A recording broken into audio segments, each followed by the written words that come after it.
I'm Marcus White, leader of Everyone is God, Britain's most visionary political party. I want to solve every problem in Britain, and I want to see everyone fulfilled. This is a podcast of hard questions. See me cross-examined. Do I have the answers? Do I really have a plan that works? Ask your questions and decide for yourself.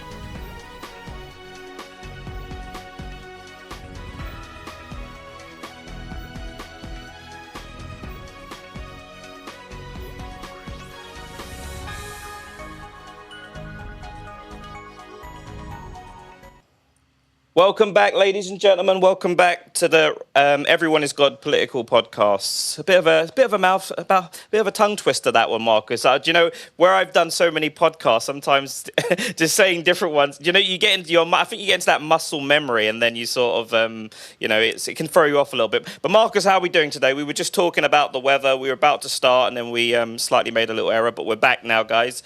Marcus, how are you feeling today?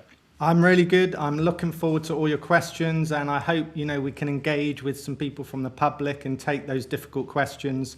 Obviously, for everybody, our show today is on the cost of living crisis and the solution we present as a political party to the cost of living that people are struggling with at the moment. Mm-hmm. And Marcus, you are the leader of this party, and it's very refreshing that I was speaking to people yesterday. I was getting some really good feedback from being able to speak to a political candidate, sort of in the flesh, kind of like on a relaxed sort of level, and people being able to sort of air their concerns. But obviously, the concern today, Marcus, is the cost of living crisis. I've spoken to you before about this, and you remind me continuously that, in your opinion, you do not believe we have a cost of living crisis, we have a knowledge crisis. Can you explain that to the people? Absolutely, yes. So our policy on this is very different. The way people frame this problem is as a cost of living crisis, and we take a completely different view. And our policy really, it's in the key thing is that we want to reframe this as a knowledge crisis. So our policy is to empower people with the correct knowledge to manage their money so that they can build wealth in their life, so they can easily meet their cost of living expenses, and they can absorb any price increase shocks that might come across, the inevitable price shocks we're going to have. So we know from history that government intervention and wealth increase doesn't solve this problem, and we're going to go into that in much more detail shortly. Only knowledge can solve this problem, and that is the knowledge that people need in order to manage their money and meet the expenses they have in their life. And this is a 7-step process. We're going to go right through it and show these 7 steps that are going to help everybody manage their money and meet all their expenses comfortably.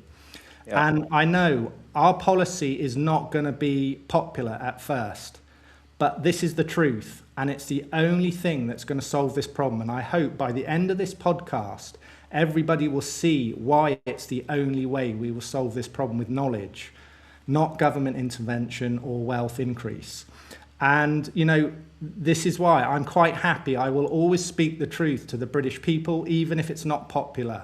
And this way we'll get to the answers that we need. Mm-hmm. Do you know, Marcus, that's very interesting what you said there. I spoke to someone yesterday, and I said to them, they were talking about money, and they were talking about people struggling in general. And I asked that person flat out, I said, do you think people are still spending on luxuries that they probably don't need? And she very honestly answered, yes. So a lot of the knowledge comes into that, and that does make sense there. So Marcus, you're against the government stepping in and wealth redistribution. Yes, exactly. It's not that I'm against it. I'm just saying it doesn't work. The current policies that governments have and always have just don't work. We know from history that government intervention and wealth increase does not solve the cost of living crisis. And there's a very simple historic proof of this. Since the Industrial Revolution, Economic historians estimate that our wealth has grown 45 times. Not 45%, but 45 times. We are 45 times richer now than we were in the 1600s.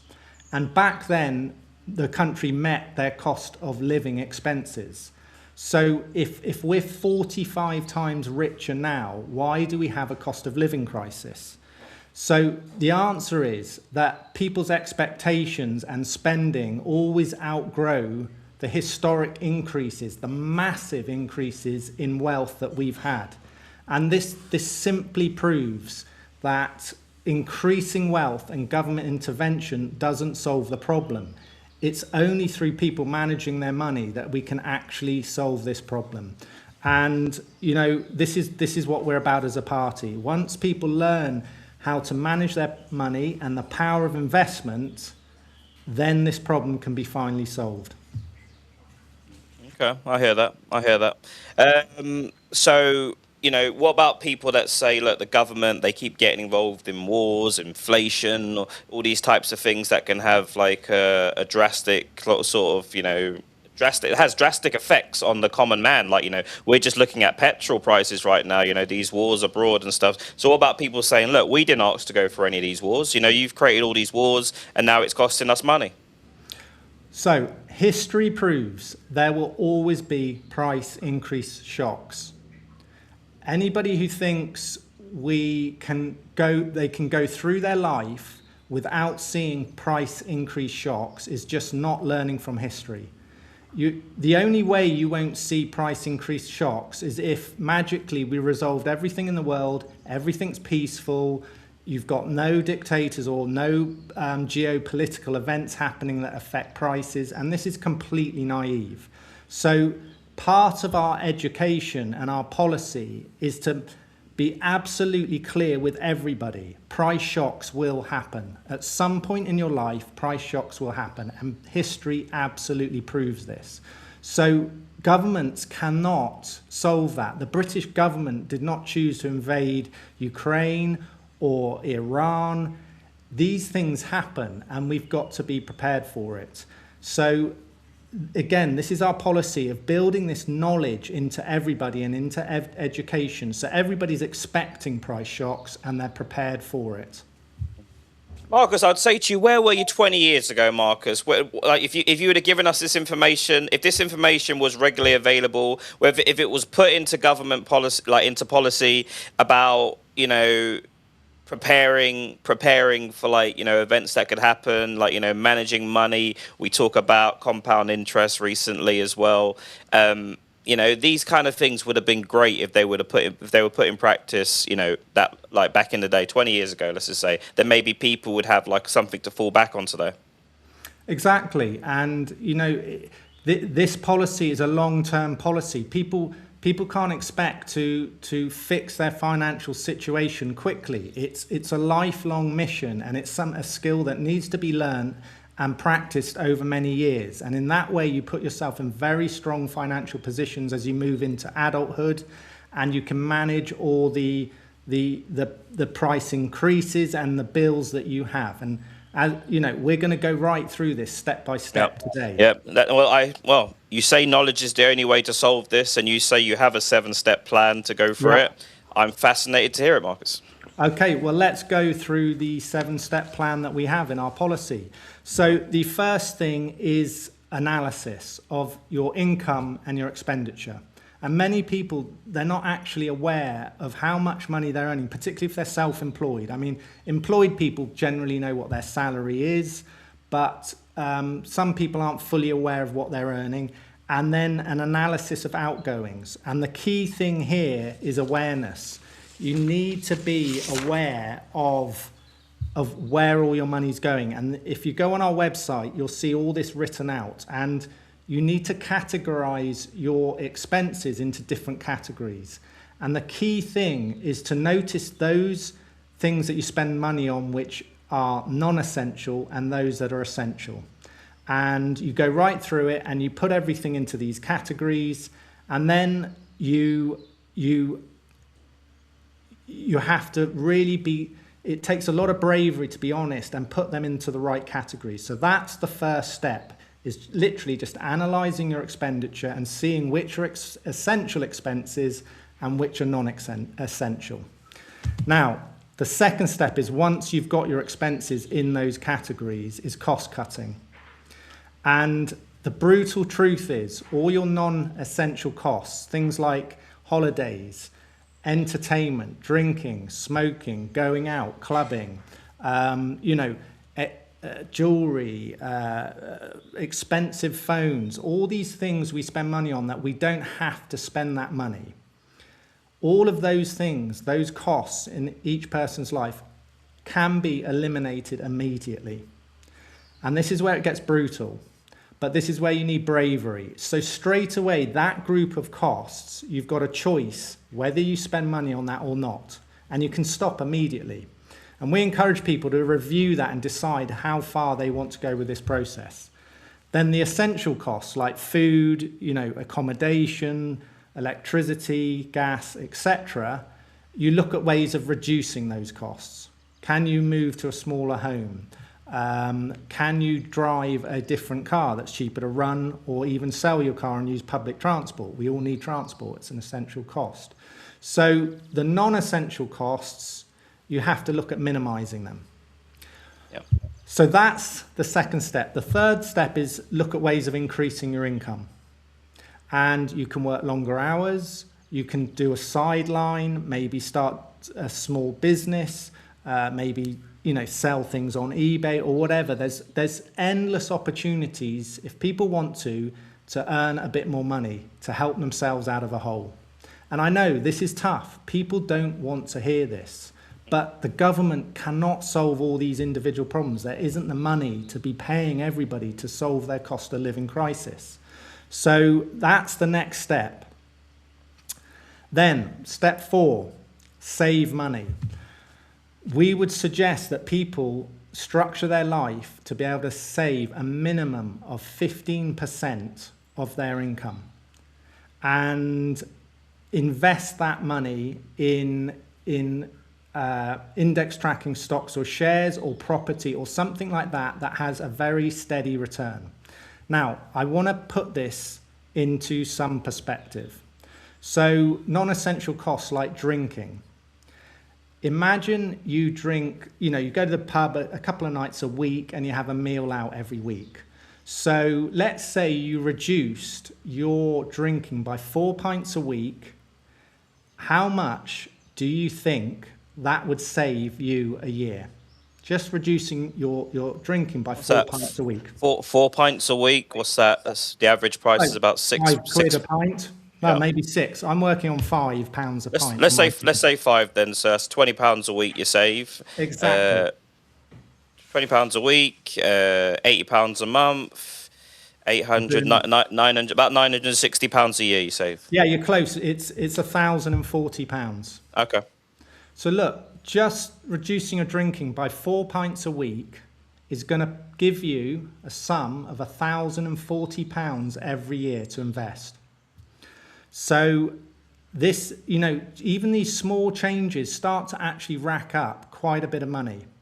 And if you extend this over many years, you're talking large sums of money. Yep. So that's just the tiniest example of how people can start to cut down their non-essential costs and the type of figures it generates. And again, if people actually do this analysis with their money, and when we say analyze your costs, we mean go through your bank statements and allocate it to these different categories. You'll see it on our policy if you want a template for this, the categories to put it into.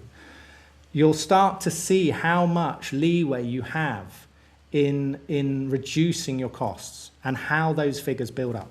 So that's step 4, is save money. Then step 5, invest. Now, imagine, Brad, you reduce your spending by 4 pints a week, okay? And you were going out for a meal twice a week, say, at £20 a meal. Just £20, not a really expensive one, a £20 meal. So you say, look, I'm going to go out once a week and have one meal at £20 and save £20 because I'm not going out for the second, and I'm going to reduce my drinking by 4 pints. That is £40 a week. you're now less costs, £40 a week. So if you did that for 40 years over your life, from 20 to 60, okay, and you invested that money at 7% return, how much do you think you would have at the end of those 40 years? Just reducing your drinking by 4 pints and having one less meal out a week. How much do you think you'd have after 40 years? Well, I've been playing with these numbers. It's frightening how high it is. So it's like now you're talking about £60 a week in savings for. No, £40 a week. It's only £40. It's only £40 a week. Pints, 4 pints and one meal. £20 on the meal, £20 on the pints. It's £40 a week. That's all you're tucking away. Wow. In do you say 40 years? Do you say or 20 years? 40 years. 40 years. I think that's probably, is that £500,000 at least? It's getting on for that. It's £415,840. Wow. Marcus, please say that again. Highlight that. Highlight that and say that again. You save £40 a week. You invested at 7%, which is accounting for inflation. That's a perfectly reasonable figure to get. Over a 40-year period, you'll end up with £415,000, 840 in the bank. That is a house, a decent size house, just from reducing your drinking by 4 pints and one meal a week. Wow. Now that is the power of investment. And let's be honest, that's not a lot to invest each week. Mm-hmm. Now, there might be people thinking straight away, well, yeah, that's fine over 40 years. But, you know, what about those 40 years when I'm struggling to meet my expenses? Well, the point is, we're going to do some more figures a bit later, and you'll see how you can leverage this right at the beginning of your adult life to set you up financially for the rest of your life. We're going to see exactly how to do that. Okay. So that's very briefly step 5, which is all about investment. Okay. So obviously we've just touched onto it now. How does it look in practice, and can you prove with real figures? You've basically done that already. We'll get on to that. Shall we finish the 7 steps and then we'll drill down into these details? Okay. Is that all right? Okay. So if Britain adopted your sort of policies on money management, knowledge, and all this sort of stuff, how would the country look in 10 years' time? Total transformation. Total economic transformation. Cost of living crisis, if everybody adopted this, cost of living crisis wouldn't exist. People wouldn't even talk about it because they'd have plenty of money, plenty of savings. They'd be fully knowledgeable in how to solve their money, and it wouldn't even be on their mind. It wouldn't exist. The concept of cost of living crisis would not exist. We would have finally solved it. Wow. And final advice for anyone that wants to follow this sort of approach, Marcus? Well, wait a minute, Brad. We've got to do 6 and 7 yet. Go for 6 and 7. Go more steps. So look, five was invest. Yeah. Okay. Yep. 6 is economics. So we would everything I'm saying now. Our policy is to educate this through schools, right through schools. So everybody would know this before they enter work, and they'd be completely set up how to manage their finances from the moment they start work for the rest of their life. So the next thing is step 6 is economics. Through school, we would give people economic education, but tailored to how it affects them personally in their lives. Not economics for the sake of an academic subject, but practical economics. So we'd explain to everybody, one of the primary things we would teach in schools is that there will be price shocks. Wars happen. Harvests fail. Technical difficulties happen, and it affects global prices. So everybody would know full well that they've got to expect this in their life, and they would know how to prepare for it. So that's the next bit. Step 6 is economics. Now, here's where it gets really unusual, and this is an area my party go into that generally other parties just don't touch. At the root of all of this is psychology, and psychology is our step 7. People don't realize the psychology of spending addiction and why people so compulsively spend money. And there's a whole psychology of spending addiction. And this is very much at the root of the problem. People compulsively spend money and buy things. And we would teach the psychology of spending addiction and all of psychology, so people understand how, if it's a very simple principle. If we have lack of love in our childhood, in adulthood, we try and replace that lack of love by buying things. You're buying for love. And this drives so much consumerism, and it causes so much difficulty for people when they're driven to keep spending. And we would teach all of this psychology through schools, so people know how to recognize if they're being driven by this and how to deal with it. And there's also the whole expectation and consumerism that we're constantly fed with. Advertising and, we're brought up in this environment where we're told more is better, consume, the more money you got, the happier you're going to be. And this whole psychology is very damaging for people managing their money and saving. So that is our last step, step 7. It's done through education, throughout schools. So people understand every single aspect of money management, right down to their own psychology and what's driving them to spend monies in the way they do. Yep. Okay, Marcus, let's get down to these. I mean, it sounds great. Like I said, we spoke off air before this, and we were talking about inflation and how, and you've just beautifully explained, what £40 a week looks like in 40 years. And to most people, I think when they start working their 20s, they might lose out on 1 or 2 treats. But I think it's more than manageable. You might not be able to do it every week as well. This is the thing.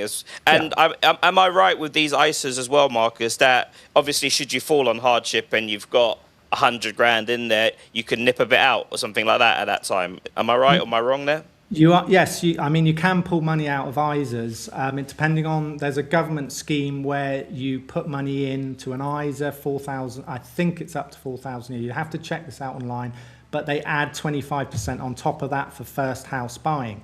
But Brad, in terms of first house buying, shall we do some figures on that? Real life figures. Yep. So have a look at this, okay?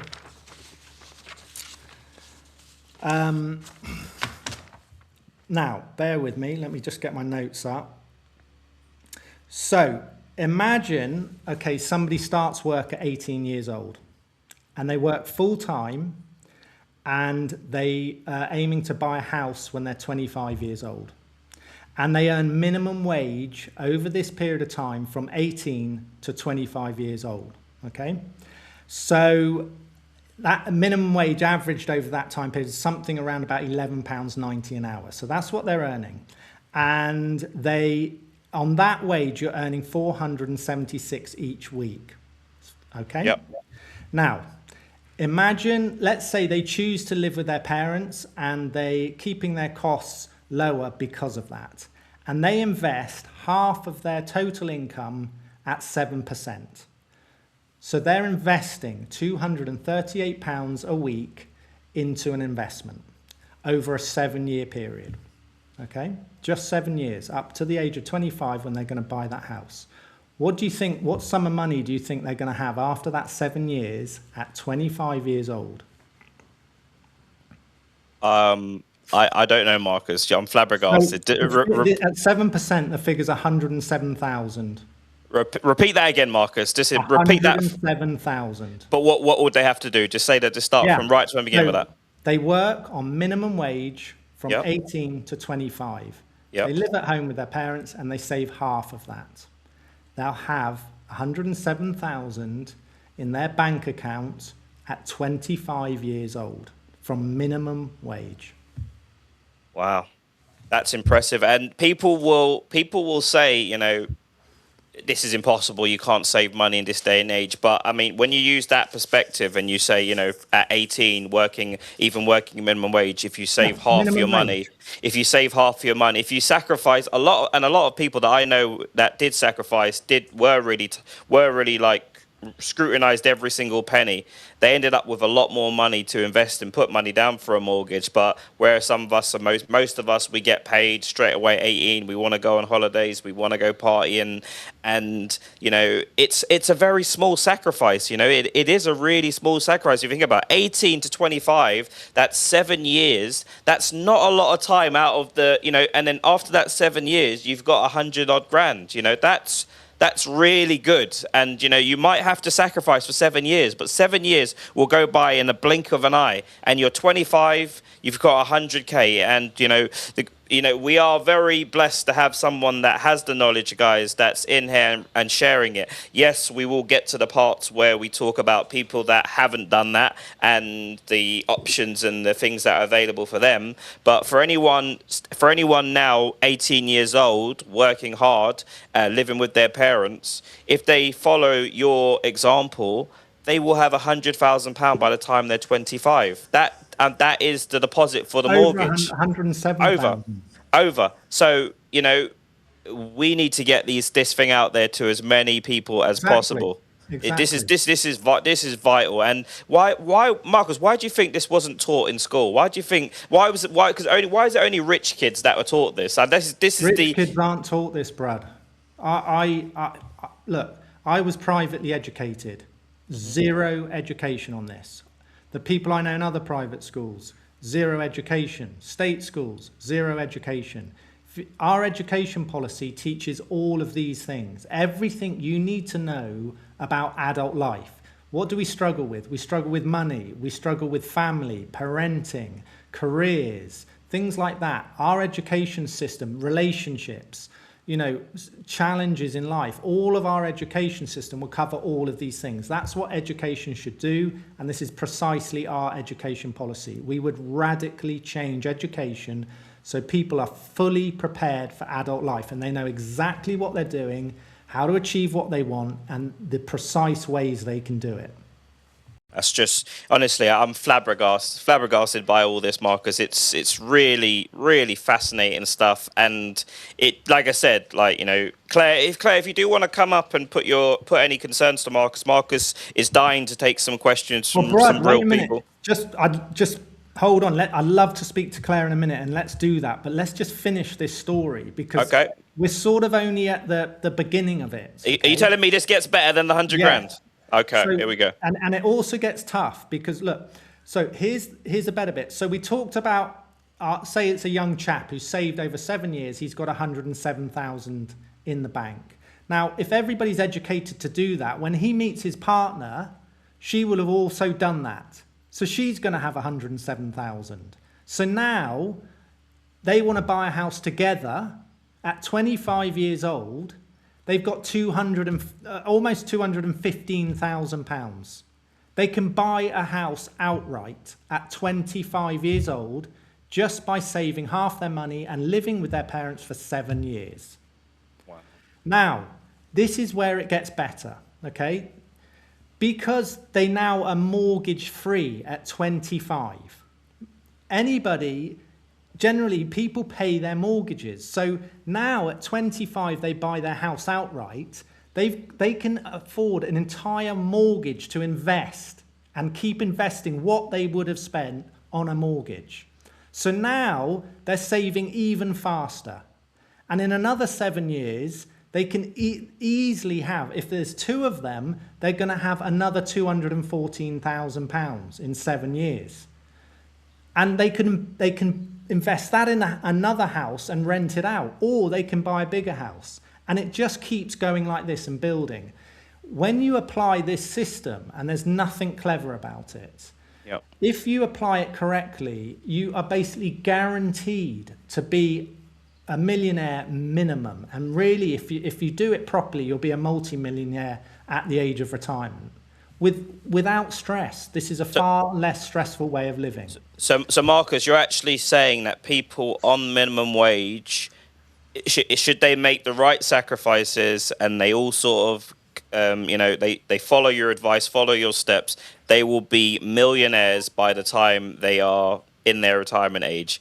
I'm saying if there isn't total global financial meltdown and they just manage it sensibly, they will at least be a millionaire at retirement, at least. And they Wow. won't have had to have sacrificed all their life, because they'll preload it at the beginning.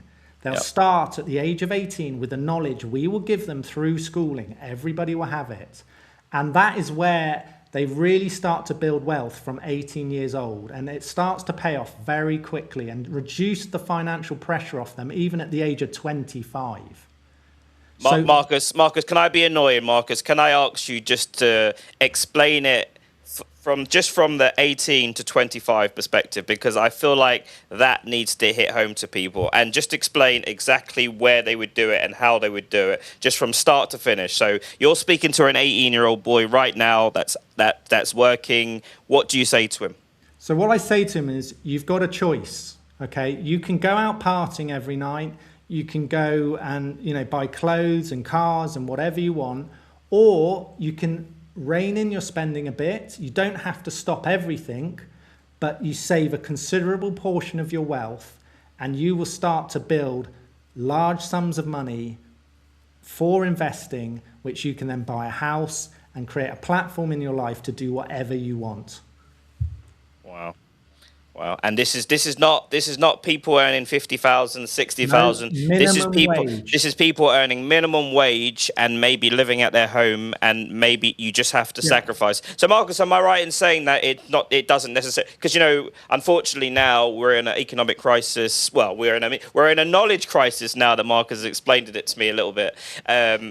People are living at home to up until the age of 40. It's like if they've not got married and had kids and stuff, so they're even able to save even more money, if they're willing to sacrifice. And you've got to live as well. Like I do stress that. But I mean, if you'd have told me at 18 that all I would have to do is save like a certain percentage of my money for 7 years, and after that 7 years, I would have earned all this money. Like I said to you before earlier, Marcus, I've done jobs where I was paid thousands of pounds and different. Like I openly admitted I spent money. I used to go out. I love spending and love buying things. But if these kind of things the main thing is we save the new generation, and if they are, because like one of my regular speakers, Claire, she's really worried in Ireland about her son being able to afford a house, and I feel like you saying that and explaining that, and maybe what we might do is put some sort of course together that we can sort of give people to sort of follow, and then that will. It's good you say that, Brad, because all of this is on our political party website. If you the website address is in the ticker at the bottom of the screen here. If you go on that web address and then search for go to policies at the top and menu and click on the cost of living policy, you'll see this 7-step process there. And it explains exactly how to do it. And you will also see there's a web link which you can put figures in. So you can say, what happens if I save £20 a week at 7% for 10 years? How much have I got? It will tell you all these figures so you can plan your future. But you're right, Brad. We've got, 45 minutes here, an hour. We can't explain everything to everybody in 45 minutes. We would do this through schooling. So their whole life, they're grilled in this. That'd be brilliant. By the time they're 18, it's like second nature. It's completely embedded in British consciousness. Yeah. And so, everybody would say then after that education, if somebody said, "Oh, I'm in a cost of living crisis," they'd say, "What are you on about? You haven't managed your money correctly. Where were you at school?" Yeah, insane. Claire, if you check your messages privately, I've sent you my number. If you text me, I can send you a direct link if you do want to come in when we're finished what we're doing at the minute. Because I think Marcus would love to hear from you, and he has the knowledge. This is the important thing. He has the knowledge, and the fact that you said you could be earning minimum wage and sacrifice for 7 years and have 100 grand in saving. Most people aren't going to comprehend that, but this is about the compound interest, the investing, like like someone like Marcus explaining to you how to do it. This is like. Brad, can I challenge you when you say sacrifice? Yeah. It's our policy isn't even. I wouldn't use that word sacrifice. I would just say manage your spending carefully. This is not about living, without heating and wearing the same clothes for 10 years. You still got room within this method to enjoy life at every stage. We're not expecting people, to live on next to nothing. There's still room to do this. And, there's methods to do it. If you don't live with your parents, you can still do it if you just share a room in a house. There are routes out of this. And another point is really important I want to make. I understand many people will be watching this and they'll be thinking, yeah, this is fine, but we didn't have this education and we've got a problem right now. How do we solve that? We didn't do this when we were 18. So what's the answer for them? Well, it's exactly the same methodology. If you do this process, you start now building wealth. And it will come right. It won't change overnight. It takes years. But any seasoned investor knows that with time, you can build substantial wealth. And so I know it's tough and it's not what people want to hear, but it's the only answer. It's the only thing that works, and it can work for anybody in any situation. If you're living now and you've met your bills, there will be room to start saving and investing. You just need to know where to look and how to do it. Wow, that's impressive. Have you finished with your steps, your breakdown? I think so. Look, we've done the 7 steps. We've talked about external forces. Yeah, and like I can't stress enough. Okay, I just want to reiterate this point. People think that if we went on the street, you and I, and we said, look, if your income was doubled tomorrow, would you have a cost of living crisis? I'm saying we put this question to people who say they're in a cost of living crisis. I bet you nearly everybody would say, no, if my income doubled, it would solve my problems, right? I bet you this would happen. And we should do this maybe one day, Brad. We'll go out on the street and we'll ask people, do you have a cost of living crisis? Yes, I do. Okay, if we doubled your income tomorrow, would it solve it? Well, of course it would. History proves this is completely false. Our wealth has grown 45 times and we still have a cost of living crisis. This proves there's only one solution to the problem, and that is knowledge. The knowledge of how to manage your money. It's proof. This is why government policy of trying to help people with a bill and take £200 or £300 off their bill over the year, this will never work. It doesn't address the problem. It's the knowledge people have and the expectations they want to consume. So, you've got to get to the root of the problem, and it's a knowledge-based problem. Okay. Just bear with me a second. I'm just about to get one of my... Okay. I'm sending a link in to one of our guests to come in, guys. And this is Marcus White, the leader of Everyone is God political party, and he is running for Prime Minister, guys. And Marcus, let's just asking you, what possible excuse could there be for not having this mandatory embedded in people's minds going to school? Like, what possible reason would it not be? I just don't understand it. I don't. I mean, this is something that I just can't fathom. There's so many things that are missing in education. Money management is absolutely a core one of that. And obviously we've talked about this. But what about things like parenting? Parenting is the most fundamental job we do in the world. Why isn't there extensive education on it? Most people are parents. Why isn't there extensive education on relationships and conflict management? We all struggle with relationships and conflict. Why isn't there extensive education on this? We have mental health problems. Why isn't there extensive education on psychology and why we have mental health problems and how to fix them?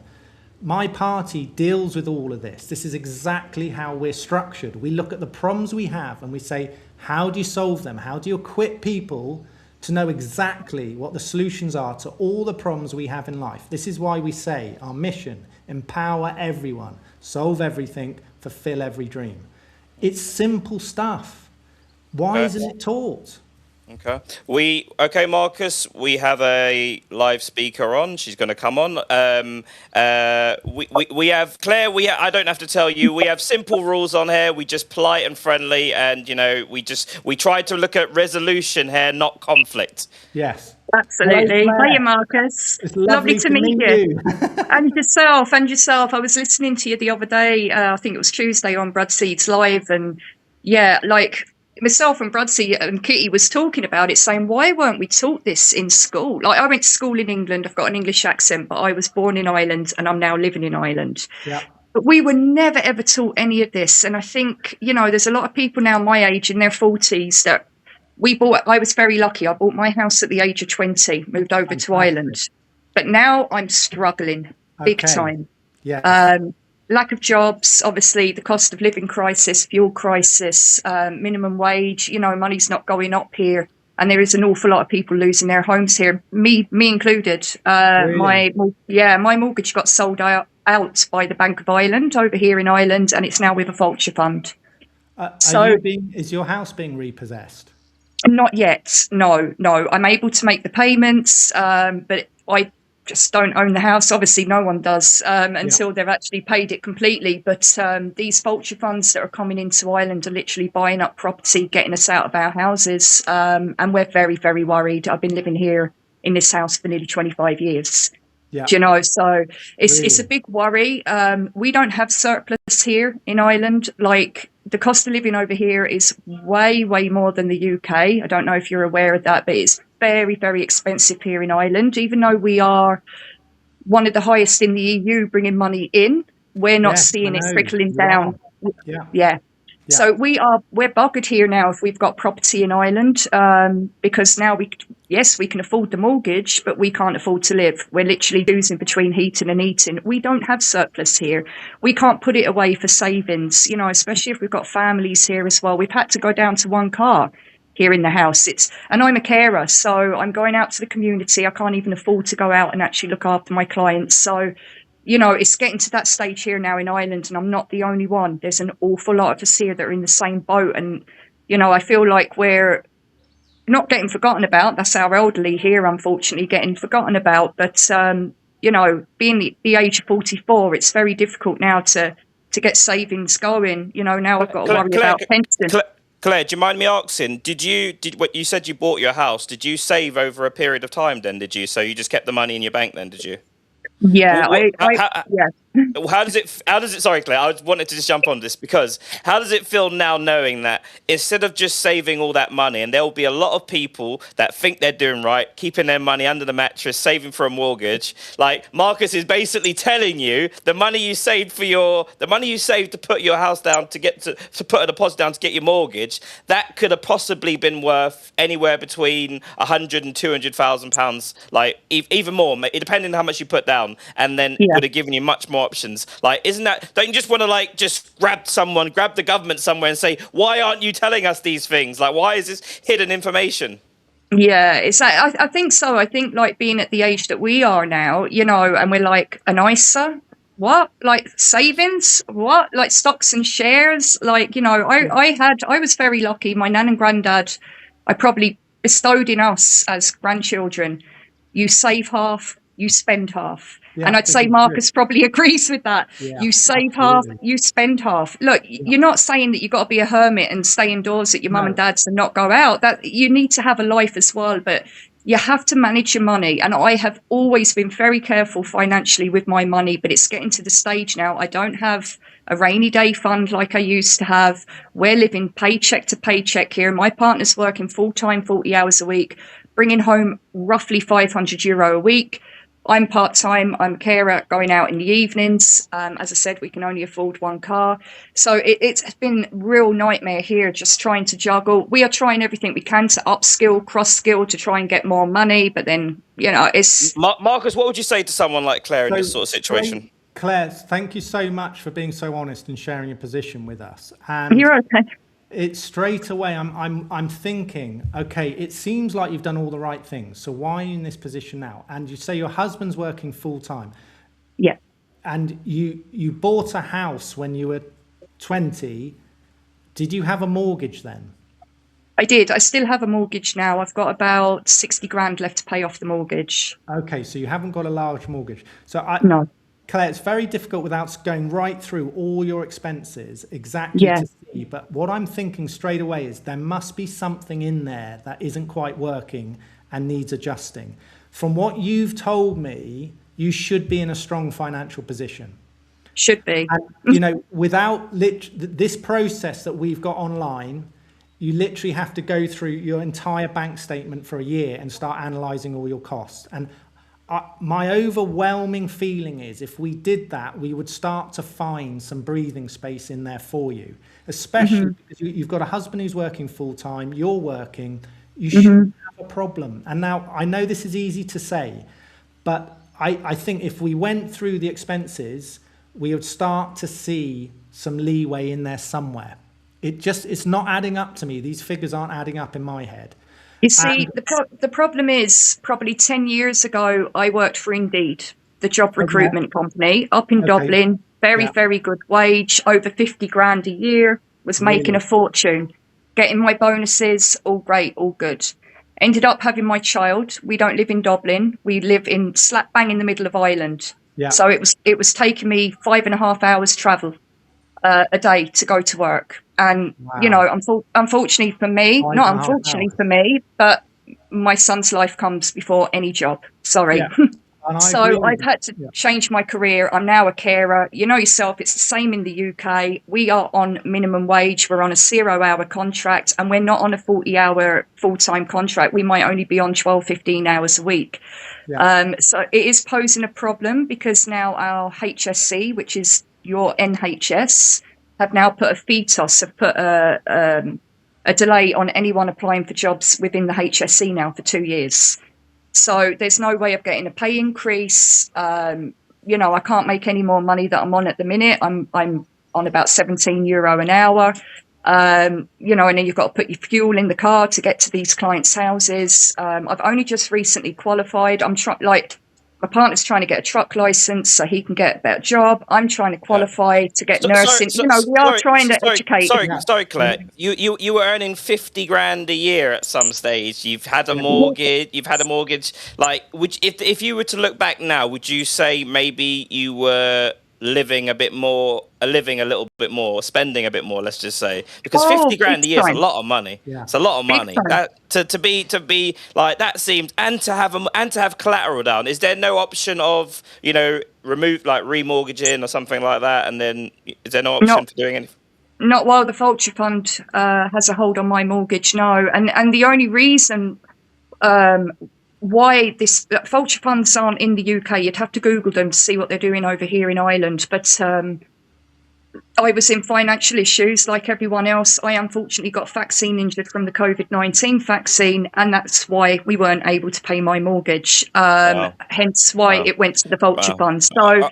Claire, you're very honest, and you will just bare your soul. And I don't want to do too much of that. I'm just going to let Marcus give you his final little bit of advice, and I'll speak to you later because I don't want you to. I don't think it's right for you to do that. Marcus, final bit of advice for Claire. Claire, I think this is going to sound very harsh, and I don't mean it in that way. What you see, my purpose here is to give people this broad education so they don't end up in the situation you're in. Yeah, exactly. Please forgive me when I say this, but what I'm feeling straight away is, had you had that knowledge of how to manage and invest your money over your life, look, you've had some difficult things happen. We would teach people in school, these things will happen in life. You must prepare for them. And had you had that knowledge, you would be in a really strong financial position now, and you wouldn't be saying the things you are to me now. And I know it sounds like, well, this isn't helping me because I can't turn the clock back. But I have to say this as a politician who wants to lead the country. I have to guide people how we can stop getting in the position you're in. I can't turn time back, but I can say to people how not to build these problems in their life.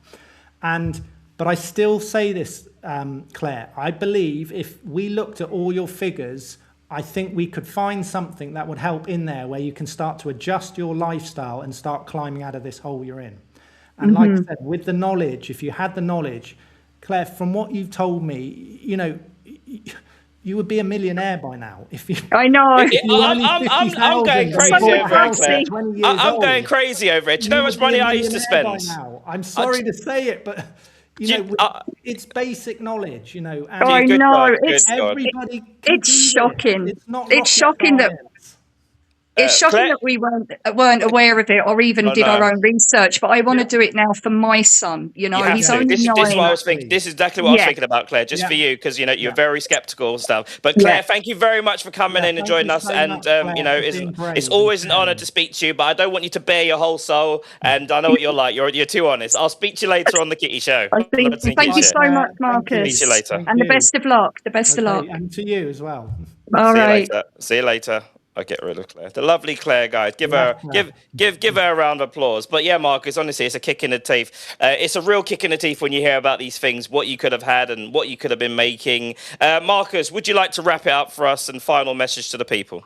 Yes, I think, like I say, everybody with the right knowledge, you can achieve whatever you want. You can invest your money, you can save, and you can create a financial basis in your life that's going to enable you to do whatever else you want with it. And Marcus, I'm going to push you on this. I'm going to get you to make that program for the 18 to 25 7-year program for people to Well, follow to make 107 grand or whatever it was. it's already on the website. It's already Okay. there. Everyoneisgod.com, I believe. Yeah. Guys, No, thank you sorry, very much. .co.uk. Everyoneisgod.co.uk. Guys, At the bottom. it's in the ticker at the bottom, guys. Guys, thank you very much. Our next show is on Tuesday, guys. Make sure you stay tuned. Peace and love to you guys. Thank you everyone for watching. I'm Marcus White, leader of Everyone is God, Britain's most visionary political party. Subscribe to us on YouTube or visit our website if you would like to find out more and get involved.